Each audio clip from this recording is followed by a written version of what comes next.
ShredMentor Challenge of the Day number 121.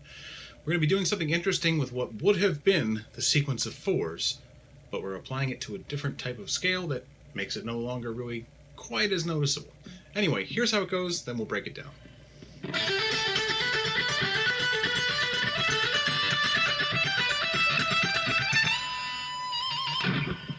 Okay, so as I said, sequence of fours, but it sure didn't sound like it.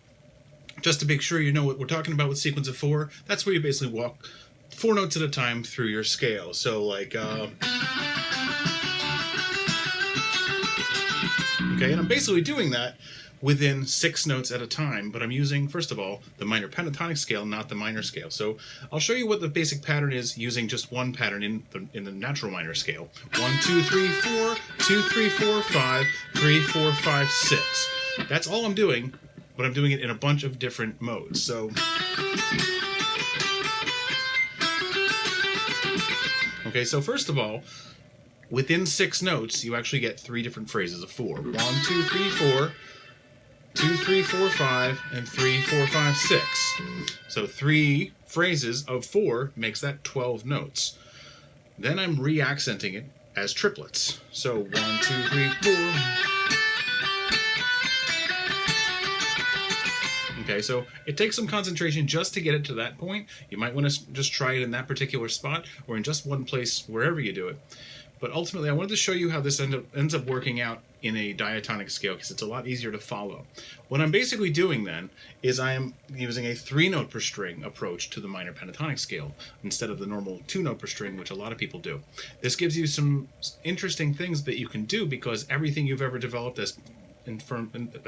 everything you've ever done in terms of technique based on like 3-note per string scales is now available with this scale now that we've made it a 3-note per string pattern. Okay, so what we're doing is basically using some repeat notes, in fact, which is part of what adds to the kind of indistinguishable sound of this being the sequence of fours without it really sounding like it. But it has its own particular feel to it altogether. And ultimately, we're going to basically play out the root, third, and the 4, and the 4 is over here again, the 5, and the 7.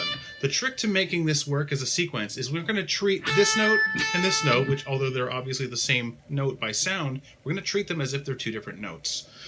We're going to consider this just 1, 2, 3, 4, 5, and 6, so that we can follow our sequence, which is 1, 2, 3, 4, 2, 3, 4, 5, 3, 4, 5, 6. All right, one more time through that. 1, 2, 3, 4, 2, 3, 4, 5, 3, 4, 5, 6. Okay, quite a wide stretch in this little area of the fretboard, but it's going to get slightly easier. But basically, I'm moving through 4 different modes of the minor pentatonic scale, doing it this way. All right. So after I finish that last note, I'm going to come over here to the 8th fret. All right, I'm going to deal with the 3, the 4, and the 5 on this string, the 5, the flat 7, and the root on this string.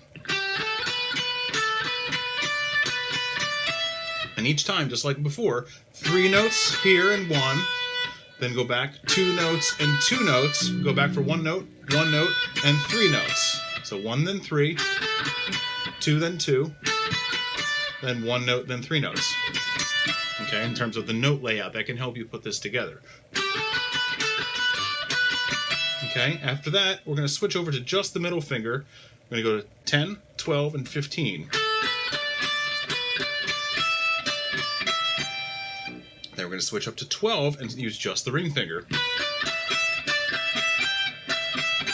And then bend a whole step with the pinky, all right? So all together, a little more slowly than the first time.